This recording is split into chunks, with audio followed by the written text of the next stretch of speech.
Assalamualaikum warahmatullahi wabarakatuh. Alhamdulillahilladzi an'amana bini'matil iman wal islam wa nusalli ala khairil anam sayyidina Muhammadin wa ala alihi wa sahbihi ajmain. Amma ba'd. Segala puji bagi Allah Subhanahu wa ta'ala yang telah memberikan kita nikmat atas berbagai hal, khususnya nikmat iman dan nikmat Islam, serta senantiasa memberikan rahmat-Nya, sehingga pada saat ini kita bisa bersama-sama menjemput hidayah-Nya. Sholawat serta salam tak lupa kita curahkan pada junjungan kita Baginda Muhammad Sallallahu Alaihi Wasallam yang telah membawa kita dari zaman jahiliyah ke zaman terang benderang seperti saat ini, yang semoga nantinya kita semua bisa mendapatkan syafaat dari Rasulullah Sallallahu Alaihi Wasallam. Amin ya robbal alamin. Beberapa hari berlalu setelah kita melaksanakan penilaian akhir tahun dan tinggal menghitung hari untuk penerimaan rapot. Semoga hasil yang didapatkan sesuai dengan usaha serta doa-doa yang kita panjatkan dan kita diberi kelapangan atas segala apapun yang nantinya kita dapatkan. Mendengar kata kelapangan ini mengingatkan kita pada suatu kisah, yakni kisah Nabi Yusuf alaihi salam. Nabi Yusuf alaihi salam merupakan nabi dan rasul ke-11 yang patut diimani. Dalam surat Yusuf diceritakan bahwa Nabi Yusuf memiliki ketampanan yang membuat saudaranya iri. Tak hanya itu, Nabi Yusuf juga merupakan salah satu anak kesayangan Nabi Yakub yang merupakan ayahnya sendiri. Itulah yang membuat saudara-saudaranya semakin merasa iri kepada Nabi Yusuf. Pada suatu ketika, Yusuf kecil bermimpi dan menceritakan mimpinya kepada sang ayah. Wahai ayahku, sungguh aku bermimpi melihat 11 bintang, matahari dan bulan, kulihat semuanya sujud kepadaku. Kata Yusuf kecil sesuai dengan yang disampaikan dalam surat Yusuf. Mendengar ucapan sang anak, Nabi Yakub meminta Yusuf tidak menceritakan mimpi tersebut kepada saudara-saudaranya. Dari mimpi itu, Nabi Yakub mengetahui bahwa kelak Yusuf dewasa juga akan diangkat menjadi seorang Rasulullah. Dikaruniai ketampanan dan mendapat kasih sayang lebih dari sang ayah, membuat Yusuf disingkirkan oleh saudara-saudaranya. Hal ini tersurat dalam ayat ke-9 sampai dengan 10 surat Yusuf. Semua saudara Yusuf mencari jalan bagaimana agar kasih sayang sang ayah juga bisa kembali tertumpahkan kepada mereka. Tak hanya kepada Yusuf, salah satu cara yang dilakukan saudara Yusuf adalah dengan menjerumuskan Yusuf ke dalam sumur yang cukup dalam. Kemudian dalam ayat-ayat berikutnya di Al-Quran menyebutkan bahwa saudara-saudara Yusuf menjelaskan alibi dan alasan mereka kepada sang ayah bahwa Yusuf terbunuh akibat diterkam serigala, sehingga semua membuat baju Yusuf seolah dilumuri darah dan diberikan kepada sang ayah Nabi Yakub alaihi salam. Jika pada umumnya seorang anak kecil yang diletakkan dalam sumur dengan keadaan tak berbaju lalu ditinggalkan, pasti akan menimbulkan rasa takut, cemas, khawatir, melalui tangisan dan jeritan merongrong minta tolong. Namun tidak demikian dengan Yusuf. Dari mimpinya yang diceritakan kepada sang ayah, ia merasa terhibur dan kemudian mendapat wahyu saat berada di dalam sumur bahwa ia tidak perlu khawatir dan Allah pasti akan menyelamatkannya. Benar saja, seorang khalifah datang menyelamatkan Yusuf yang kemudian membawanya ke Mesir, menjualnya sebagai budak dan akhirnya dijadikan sebagai anak angkat oleh Perdana Menteri Mesir. Setelah dirasa mendapat keuntungan saat menemukan Nabi Yusuf, orang Mesir yang membeli Nabi Yusuf pun merasa senang karena menjadikannya sebagai anak. Kemudian Nabi Yusuf diberikan tempat dan pelayanan yang amat baik.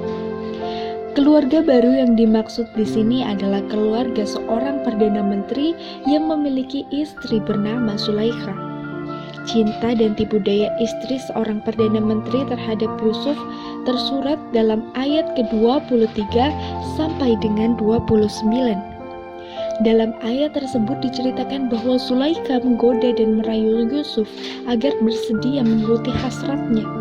Sulaikha terpesona dengan paras tampan Nabi Yusuf yang membuatnya terus-menerus menggoda Yusuf.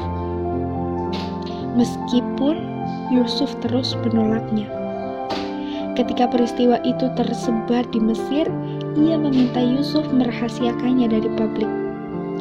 Namun rahasia itu pun diketahui oleh para perempuan di kalangan istana yang menggiring tanggapan bahwa benar adanya tentang ketampanan seorang Yusuf. Ketampanan Yusuf ini justru membuatnya harus dihukum. Sang majikan Al-Aziz menjebloskan Yusuf ke dalam penjara bersama dua pemuda lain. Saat di penjara, kedua pemuda yang dipenjara bersamanya bermimpi dan meminta Yusuf mengartikan mimpi mereka. Yusuf pun mengartikan mimpi itu sambil berdakwah menyiarkan agama Islam. Saat itu, Yusuf berhasil mengartikan mimpi bahwa salah seorang pemuda itu akan terbunuh, dan pemuda lainnya berhasil selamat dan kembali ke rumah orang tuanya untuk melanjutkan hidupnya.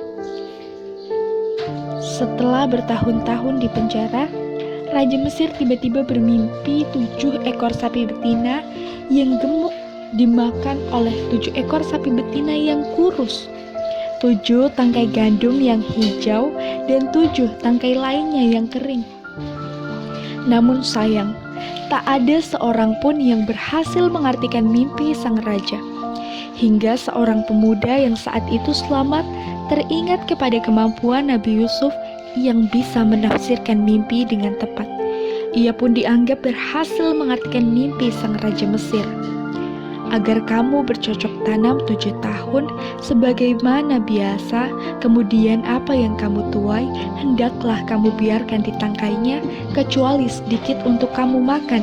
Kemudian setelah itu akan datang 7 tahun yang sulit, kata Yusuf mengartikan mimpi sang raja. Ketika Nabi Yusuf berhasil menafsirkan mimpi dari Raja Mesir, ia pun dibebaskan. Kemudian mimpi Al-Aziz tersurat dalam ayat ke-43 dan 44 dalam Al-Quran Surat Yusuf, serta kebebasan Yusuf alaihi salam yang tersurat dalam ayat ke-50 sampai 55. Dalam kisah ini yang kemudian menjadi awal mula perkenalan dan ketertarikan Raja Mesir terhadap diri Yusuf. Hingga suatu hari terbongkar sudah tipu daya istri menteri Sulaikha dan terbuktinya kebenaran atas penjelasan Yusuf bahwa dirinya adalah korban yang digoda, bukan sebagai pelaku yang menggoda terlebih dahulu. Keberhasilan Yusuf mengartikan mimpi itu membuat Raja Mesir menjadikannya sebagai salah seorang terdekat raja. Yusuf pun diminta untuk menjadi bendahara, seseorang yang berkedudukan tinggi di Mesir. Setelah bertahun lamanya terpisah dari keluarga kandungnya, suatu waktu saudara Yusuf yang pernah membuangnya datang dari Palestina untuk meminta persediaan makanan ke Mesir. Nabi Yusuf yang langsung mengenal saudara-saudaranya itu langsung berpesan kepada mereka semua untuk datang kembali sambil membawa Bunyamin, saudaranya yang baik yang saat itu tinggal bersama Nabi Yakub. Kemudian saudara-saudaranya itu kembali datang dengan mengikut sertakan Bunyamin. Kepada Bunyamin, Yusuf memberitahu bahwa dia adalah saudaranya yang telah dibuang. Yusuf memerintahkan saudaranya itu untuk membawa bajunya dan mengusapkannya pada wajah sang ayah yang sudah menua. Ketika semua saudaranya membawa baju tersebut kepada sang ayah, Yakub dari jarak jauh sudah dapat mencium bau Yusuf. Anak-anaknya pun kemudian mengusap baju Yusuf kepada ayahnya yang mulai menua dengan penglihatan yang mulai kabur. Setelah diusapkan baju tersebut, Nabi Yakub pun bisa melihat kembali dengan jelas. Setelah berhasil melihat dengan jelas, Nabi Yakub kemudian bersama semua anaknya menuju Mesir untuk bertemu dengan Yusuf. Pertemuan itu kemudian dipenuhi dengan rasa haru dan bahagia. Wahai ayahku, inilah arti mimpiku yang dahulu itu, dan sesungguhnya Tuhanku telah menjadikannya kenyataan. Sesungguhnya Tuhanku telah berbuat baik kepadaku ketika Dia membebaskan aku dari penjara. Ucap Yusuf sesuai surat Yusuf ayat 100. Meski terus mendapat ujian berat yang bertubi-tubi semasa hidupnya, Yusuf kemudian tetap berpegang teguh pada Allah Subhanahu wa Ta'ala bahwa Sang Pencipta yang Maha Esa memiliki rencana yang baik untuk hambanya. Setelah sabar menanti, Allah Subhanahu wa Ta'ala kemudian memberikan kedudukan yang baik untuk Nabi Yusuf di Mesir dan mempertemukannya kembali dengan sang ayah dan semua saudaranya. Melalui kisah Nabi Yusuf alaihissalam ini terdapat pelajaran bagi kita umat manusia untuk selalu menuntut ilmu dan berbuat baik serta menebarkan kebaikan, juga menjadi seorang pemaaf bagi mereka para pendengki. Sekian yang dapat saya sampaikan.